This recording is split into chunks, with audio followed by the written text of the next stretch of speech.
Hello everyone, welcome to biology science podium. मैं सोनिया सांगवान। हम लोग पढ़ रहे हैं क्लास 10 का chapter number 8, how do organisms reproduce. इसमें हम ऑलरेडी कवर कर चुके हैं asexual reproduction, sexual reproduction in flowering plants. आज शुरू करेंगे sexual reproduction in human beings. तो रिप्रोडक्शन क्या होता है? ये वो प्रोसेस है जिसमें एक इंडिविजुअल दूसरे इंडिविजुअल को जन्म देता है। क्या रिप्रोडक्शन बचपन से ही शुरू हो जाता है? No, it requires a particular age जहां पर सेक्सुअल मेच्योरिटी आ जाती है। तो तब तक जो growth and development of a body और अ इंडिविजुअल इज रिक्वायर्ड। तो देखते हैं ग्रोथ एंड डेवलपमेंट होती क्या है। ग्रोथ एंड डेवलपमेंट,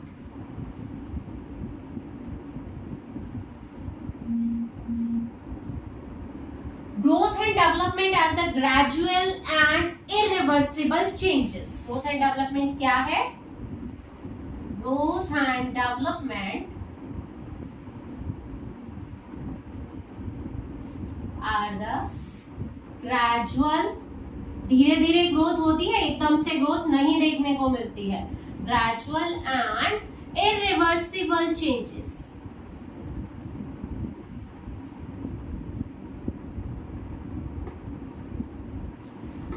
ग्रोथ के साथ बॉडी की कॉम्प्लेक्सिटी जो होती है वो इंक्रीज होती है। कॉम्प्लेक्सिटी ऑफ द बॉडी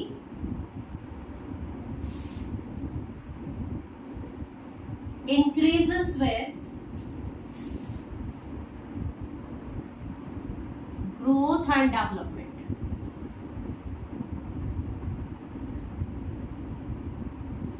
और जो ग्रोथ है ह्यूमन बीइंग के अंदर, उसकी वेरियस स्टेजेस होती है जिनको हम देखेंगे, यानी कि various stages of the growth.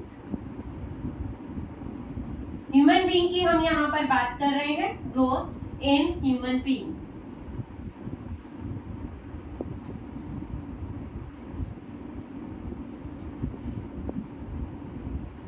जब एक छोटा बच्चा जन्म लेता है, यानी कि 0 to 2 months, अब तो 1-2 महीने तक का जो बच्चा होता है उसको क्या बोलते हैं? उसको बोलते हैं newborn. It's called newborn. Newborn is 0 to 2 months of time period. ठीक है। उसके बाद 2 से 12 महीने तक, till 1 year, it's called infant. Infant किसको बोलेंगे? 2 to 12 months। 12 महीने के बाद, यानी कि 1 साल से 3-4 साल तक के बच्चे को बोलते हैं टॉडलर, यानी कि वो जो एज होती है वो टॉडलर एज होती है। Means the age of 1 to 4 years you can mention. उसके बाद जो एज आती है after 4 years, schooling age start हो जाती है। Pre schooling, post schooling age. तो स्कूलिंग एज भी लिख सकते हो, स्कूलर्स भी लिख सकते हो। 4 to 12 years। After 12 years teen age start हो जाती है। जब टीन लगना शुरू हो जाता है ना पीछे, जैसे 13, 14, 15, तो that age is called teen age, यानी कि टीनेजर्स। Means 13 to 19 years। और 19 years के बाद में अडल्टहुड। अडल्टहुड कब देखने को मिलती है? After 19 years। ठीक है। तो ये हमने वेरियस ग्रोथ स्टेजेस देखा। जब न्यूबॉर्न बेबी होता है 0 to 2 months, तो उसको हम न्यूबॉर्न बेबी बोलते हैं जब छोटा बच्चा होता है। Infant is the age of 2 to 12 months। Toddler किस एज को बोलते हैं? 1 to 4 years को। Schooling age 4 to 12 years। क्या उसके बाद स्कूलिंग नहीं है? उसके बाद भी स्कूलिंग एज होती है, बट उसके बाद टीनेजर काउंट होने शुरू हो जाते हैं, क्योंकि टीनेजर एक ऐसी एज है जिसमें प्यूबरिटी स्टार्ट होती है। अब ये प्यूबरिटी क्या होती है, चलो वो भी देखते हैं। What is प्यूबरिटी? प्यूबरिटी वो चेंजेस हैं टीनेज में देखने को मिलते हैं जिसमें मेल और फीमेल और you can say boy or girl, they attain the sexual maturity.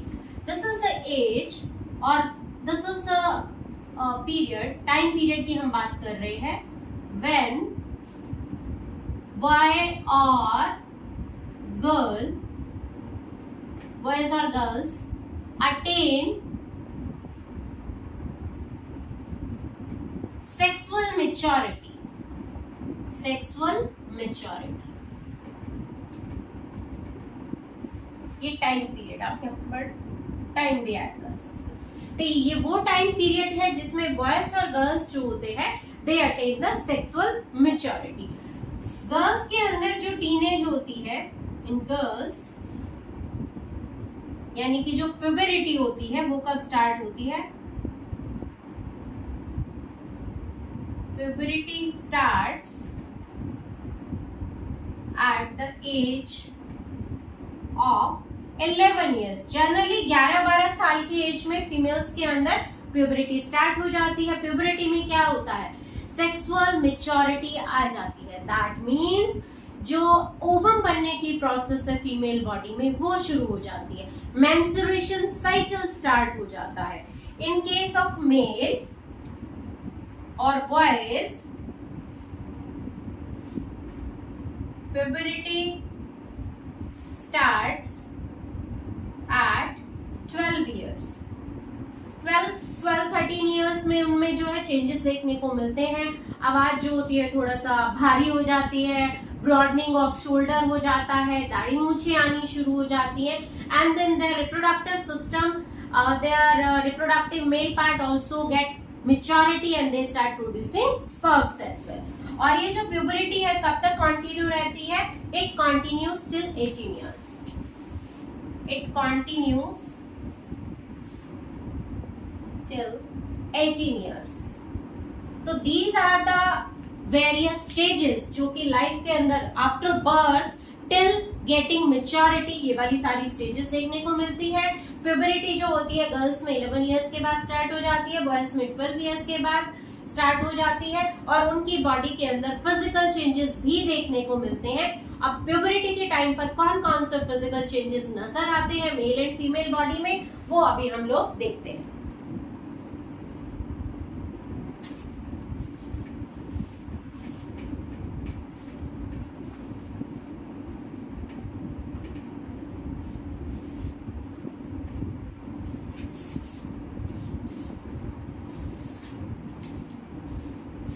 Changes occur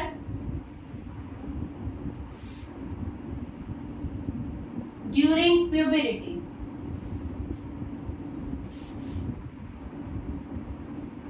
In boys and girls। Boys और गर्ल्स के अंदर प्यूबरिटी के दौरान कौन कौन से चेंजेस देखने को मिलते हैं वो देखते हैं। इन बॉयज, यहां हम लिखते हैं इन केस ऑफ गर्ल्स। बॉयज के अंदर जो टेस्टिस है वो मैच्योर हो जाती हैं। In boys testis matures. Testis क्या है? मेल रिप्रोडक्टिव पार्ट है। Male reproductive part matures and start producing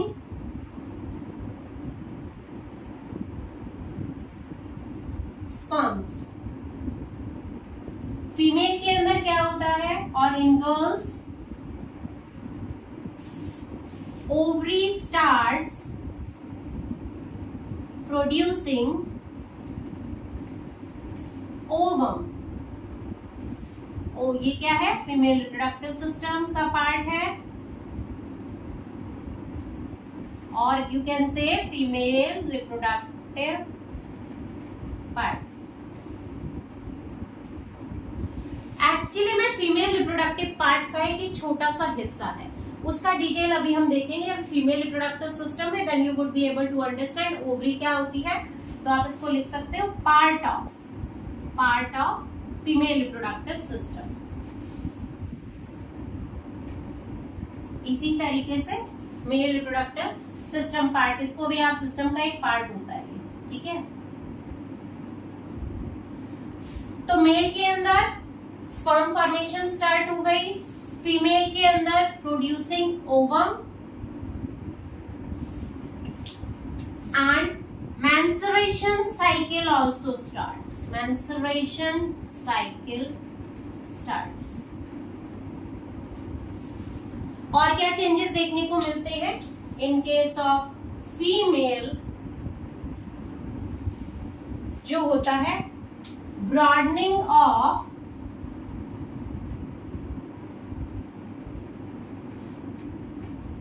pelvic girdle और pelvic region. pelvic region क्या है? हम यहाँ पर हिप रीजन की बात कर रहे हैं. और मेल के केस में ब्रॉडनिंग ऑफ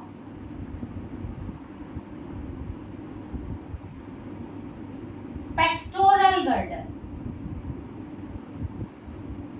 ये क्या है? हम लोग यहाँ पर शोल्डर की बात कर रहे हैं, यानी कि शोल्डर गर्डल है.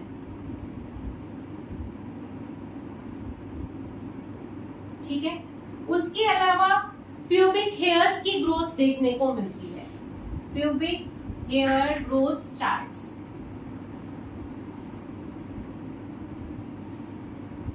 फीमेल में भी सिमिलर प्यूबिक रीजन के अंदर ग्रोथ देखने को मिलती है हेयर्स की, यानी कि pubic hair growth start. Male में फिजिकल अपीयरेंसेस जो होते हैं, फेशियल हेयर ग्रोथ आप लिख सकते हो. फेशियल हेयर ग्रोथ्स अकर. फेस पे दाढ़ी मूछे आ जाना, मुस्टेक एंड ब्रेड आ जाना, वो सब देखने को मिलते हैं. बियर्ड बोलते हैं. और फीमेल के अंदर ब्रेस्ट एनलार्जमेंट देखने को मिलता है. मेल में जो वॉइस होती है वो डीपनिंग ऑफ भारी भारी आवाज हो जाती है. हैवी वॉइस जो होती है मेल के अंदर देखने को मिलती है, यानी कि आप बोल सकते हो डीप वॉइस हो जाती है. Development of deep voice. और फीमेल में तीखी आवाज हो जाना, यानी कि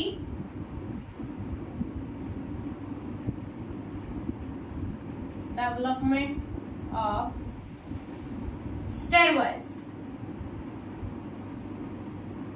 ठीक है. तो these are the basic changes जो कि श्रिल वॉइस बोलते हैं. Shrill voice. ठीक है. These are the basic changes जो देखने को मिलते हैं. वॉइस के अंदर टेस्टिस मैच्योर हो जाती हैं, जो कि एक मेल रिप्रोडक्टिव सिस्टम का हिस्सा है. कहाँ पर होती है, कैसे होती है, अभी इसके बाद हम लोग वही मेल रिप्रोडक्टिव सिस्टम की डिटेल पढ़ेंगे. Similarly in case of female जो होता है, ओवरी जो होती है वो मैच्योर हो जाती है एंड स्टार्ट रिलीजिंग ओवम्स. मेल के अंदर पेक्टोरल गर्डल यानी कि शोल्डर गर्डल जो होते हैं उनमें ब्रॉडनिंग देखने को मिलती है. फीमेल के अंदर पाल्विक रीजन में या पाल्विक गर्डल के अंदर ब्रॉडनिंग देखने को मिलती है. प्यूबिक हेयर ग्रोथ स्टार्ट हो जाती है बोथ मेल एंड फीमेल के अंदर.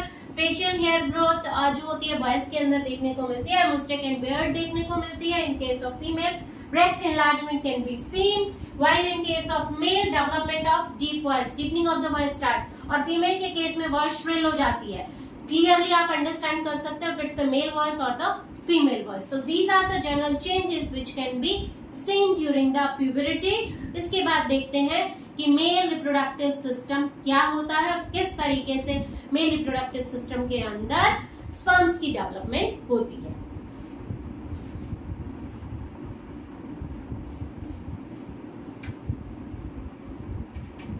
चलो शुरू करते हैं male reproductive system. Male reproductive system.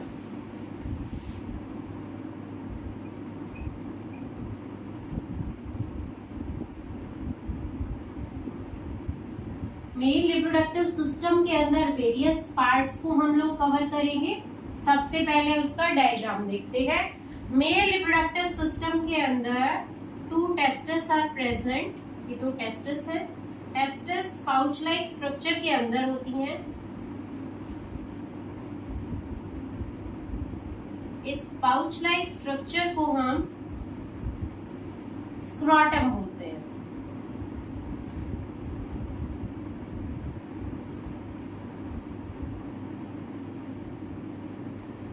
Scrotum या स्क्रोटल सैक, अब इसका सारा लेबलिंग करते हैं।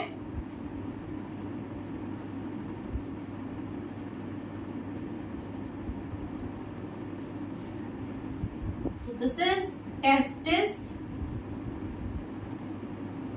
टेस्टिस जिस पाउच के अंदर है, this pouch it's called scrotum.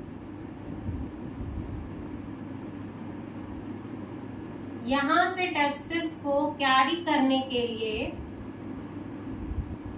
Sorry testis से स्पर्म को कैरी करने के लिए ये पाइप लाइक स्ट्रक्चर्स प्रेजेंट है जिनको हम डक्ट बोलते हैं। अब इनके सबके नाम देखते हैं, किस डक्ट का क्या नाम है।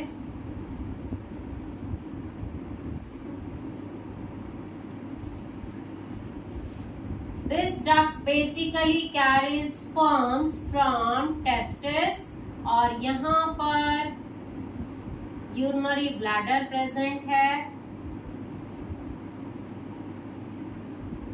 This is a urinary bladder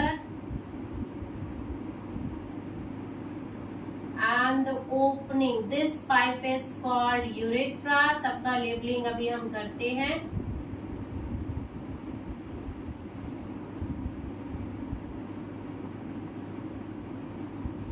ठीक है, तो यहाँ पर ये एक लीफ लाइक स्ट्रक्चर बनाती हैं, दे फॉर्म और leaf like structure.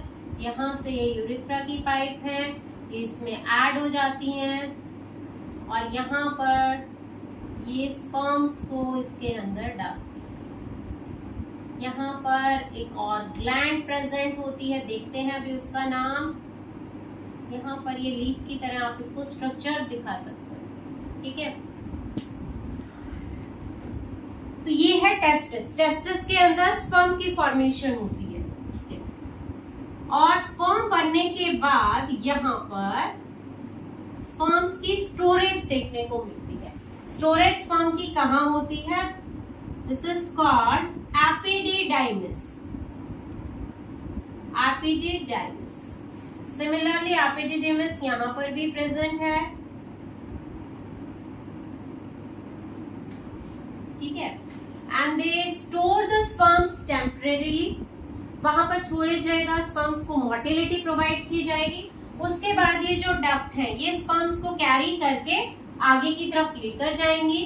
These ducts are called vas deferens. Vas difference.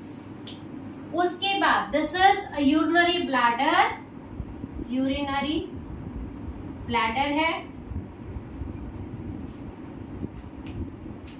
यहां ये लीफ लाइक स्ट्रक्चर जो है,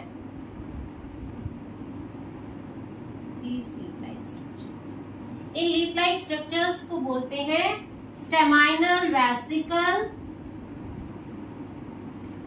दीज आर बेसिकली ग्लैंड जो कि अपना सीक्रीशन डालती हैं। जो ये पास डिफरेंट जो डक्ट है ये यहाँ पर स्पर्म्स को लेकर आ रही है और इनका सीक्रीशन प्लस सेमाइनल वेसिकल का सीक्रीशन मिक्स हो जाता है। They pour their secretion into a common duct. इस कॉमन डक्ट के जो बीच में सेंटर में डक्ट है, दिस इज कॉल्ड यूरेथ्रा। और ये लीफ लाइक स्ट्रक्चर जो आपको बाइलोब स्ट्रक्चर दिख रही है, this is basically one structure जिसके दो लोब लाइक स्ट्रक्चर दिख रहे हैं। ये एक ही स्ट्रक्चर होती है which is called prostate gland. Prostate gland. Gland जो होती है तीन होती है, यूरेथ्रा थोड़ा नीचे लिख देते हैं। तीन ग्लैंड देखने को मिलती हैं। पहली का नाम मैंने ऑलरेडी मेंशन कर दिया है, seminal vesicle. Second prostate gland and third one यहाँ पर two small bulb like structures are present, इसलिए इनको बोलते हैं bulbourethral. Bulbourethral. Bulbourethral का ही दूसरा नाम होता है कॉपर ग्लैंड। काउपर भी बोलते हैं, काउपर ग्लैंड।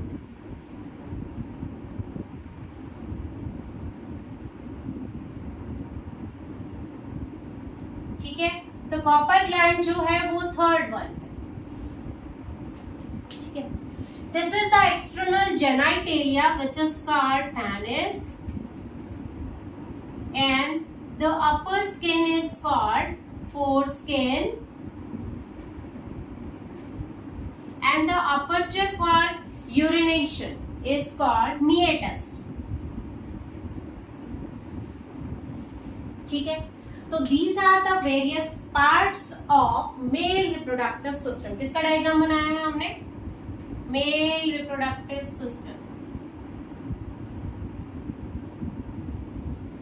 तो मेल रिप्रोडक्टिव सिस्टम के वेरियस पार्ट्स देखने को मिलते हैं।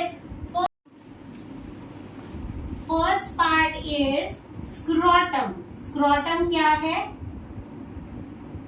स्क्रोटम ये पाउच है। स्क्रोटम इज द पाउच जिसके अंदर टेस्टिस जो होती है वो कैरी करता है जो टेस्टिस को।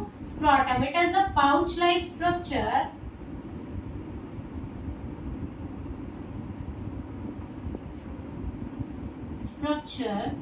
present below abdominal cavity, below abdominal cavity। abdominal cavity से बाहर होता है। एक्चुअली एब्डोमेन की मस्कुलर वॉल की ही एक एक्सटेंशन होती है जो कि एब्डोमिनल कैविटी से बाहर की तरफ दिखाई देती है, ठीक है। इट कैरीज टेस्टिस और ये एक्सटर्नल बॉडी कैविटी से बाहर क्यों होता है? क्योंकि स्पर्म की फॉर्मेशन के लिए 2 से 2.5 डिग्री टेम्परेचर जो होता है सेल्सियस में वो कम चाहिए बॉडी टेम्परेचर से। बॉडी का टेम्परेचर कितना है? 37 डिग्री सेल्सियस। तो उससे 2 to 2.5 डिग्री सेल्सियस हमें टेम्परेचर कम चाहिए है for the formation and proper development of the sperm, जो कि एब्डोमिनल कैविटी में पॉसिबल नहीं था। इसलिए प्रकृति ने ऐसा अरेंजमेंट किया है कि उसको एब्डोमिनल कैविटी से बाहर रखा है। Having temperature 2 to 2.5 degree less temperature than the body temperature, than body, ठीक है। सेकेंड पार्ट है टेस्टिस। टेस्टिस क्या है? टेस्टिस क्या है? रिप्रोडक्टिव सिस्टम का वो पार्ट जहां पर स्पर्म फॉर्मेशन होती है। Part of reproductive system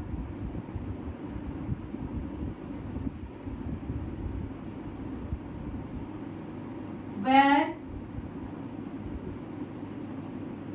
sperm formation occur।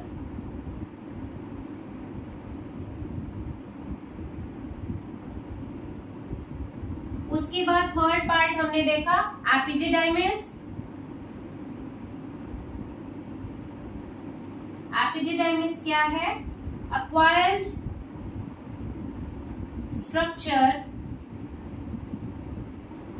which stores sperms, which stores sperm, and sperms get maturity and motility in this region, in this region, ठीक है। तो यहां तक हमने अभी क्या देखा? स्क्रोटम क्या है? स्क्रोटम एक पाउच लाइक स्ट्रक्चर है which is present external to the abdominal cavity और below to the abdominal cavity. It carries testis और टेस्टिस के अंदर क्या होता है हमने देखा? टेस्टिस के अंदर स्पर्म की फॉर्मेशन होती है और स्क्रोटम के अंदर बॉडी से 2 to 2.5 डिग्री सेल्सियस टेम्परेचर कम होता है। और ये कम होता है means optimum temperature for sperm formation. This is the optimum temperature for sperm formation, है ना। इसीलिए तो प्रकृति ने इसको एब्डोमिनल कैविटी से बाहर रखा है ताकि प्रॉपर सही तरीके से स्पर्म्स की डेवलपमेंट हो सके। टेस्टिस क्या है? Part of reproductive system where sperm formation occurs. उसके बाद स्पर्म फॉर्म होने के बाद एपिडिडिमिस वाले एरिया के अंदर वो कलेक्ट हो जाते हैं, वहां पर टेम्परेरीली उनका स्टोरेज होता है, till then they get ejaculated, जब तक वो बॉडी से बाहर नहीं आ जाते। तो इट्स एक्वायर्ड स्ट्रक्चर जहां स्पर्म्स को मोटिलिटी भी मिलती है, जहां उनकी स्टोरेज भी होती है। इसके बाद नेक्स्ट आगे का पार्ट देखते हैं। Next part is vast difference.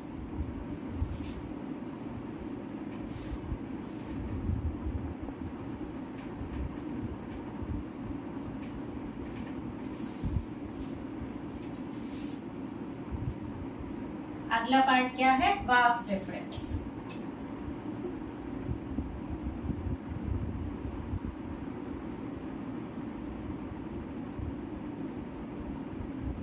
तो वास्ट डिफरेंस क्या है?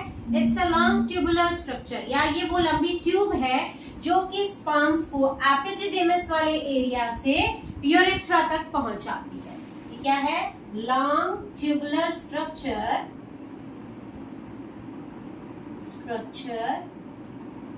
which carries sperm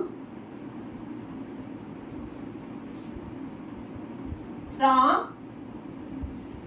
epididymis to urethra.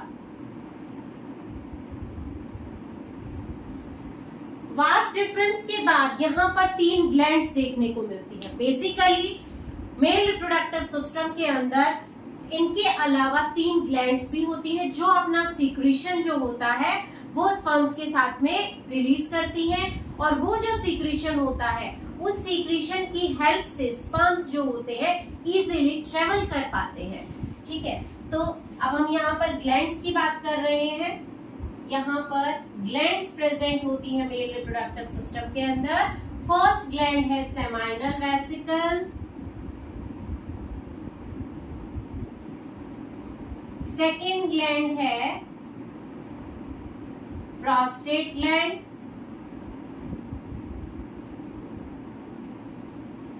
And third is bulbourethral या फिर Cowper gland. These are 3 glands present in male reproductive system.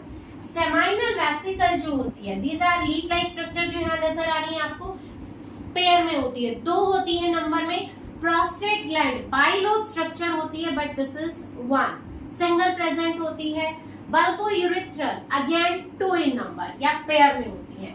तो सेमाइनल वेसिकल पेयर में present होती है, prostate single है, बल्बोयूरेथ्रल अगेन पेयर में प्रेजेंट होती है। ये जो ग्लैंड्स है बेटा, इनका सीक्रेशन जो होता है म्यूकस, व्हाइट कलर का म्यूकस जैसा सीक्रेशन होता है, it's alkaline in nature. Their secretion is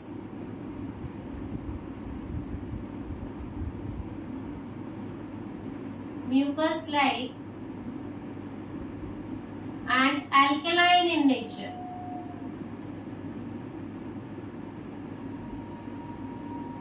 और ये स्पर्म्स को यूरेथ्रा के थ्रू ट्रेवल कराने में मदद करता है।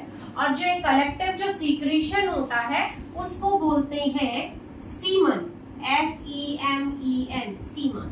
सीमन के अंदर क्या होता है? इन ग्लैंड्स का सीक्रेशन होता है प्लस स्पर्म्स होते हैं। सीमन के अंदर क्या होता है? ग्लैंड सीक्रेशन या secretion of the glands plus sperm, secretion of glands plus sperm which is called semen।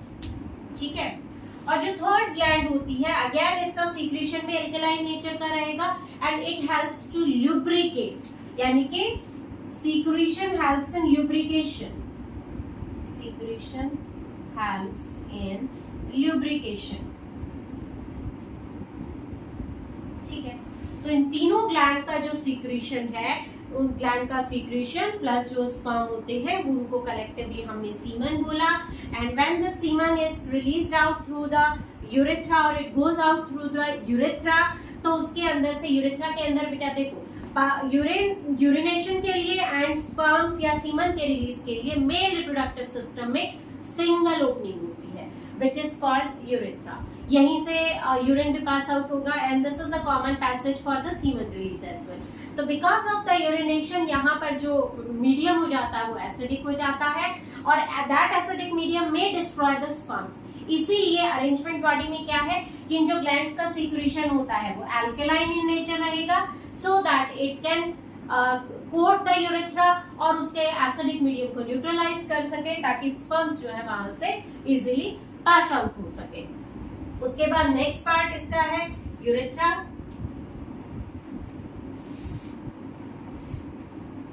Next part देखते हैं विच इज यूरेथ्रा।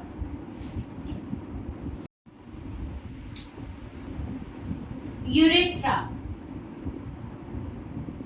यूरेथ्रा क्या है? It's a common duct. It's a common duct for passage of urine as well as semen. ये common duct होती है जिसके अंदर से यूरिन और सीमन दोनों ही रिलीज होते हैं। मेल बॉडी के अंदर एक कॉमन पैसेज होता है जहां से यूरिन एंड सीमन का सीक्रेशन होता है। Then penis, this is external genitalia,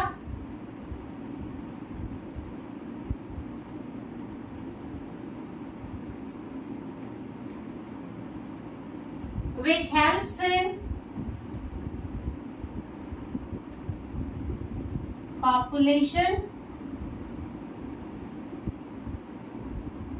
Population क्या है? Through which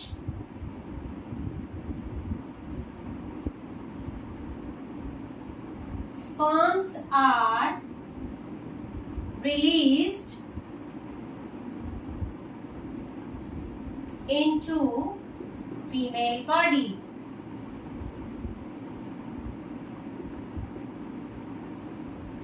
It covers urethra.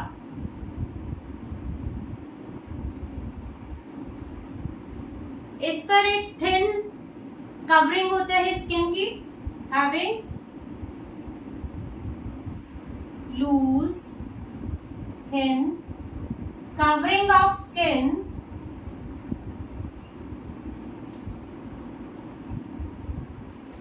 Called foreskin, जिसको बोला, and the external opening of the penis is called meatus. External opening is called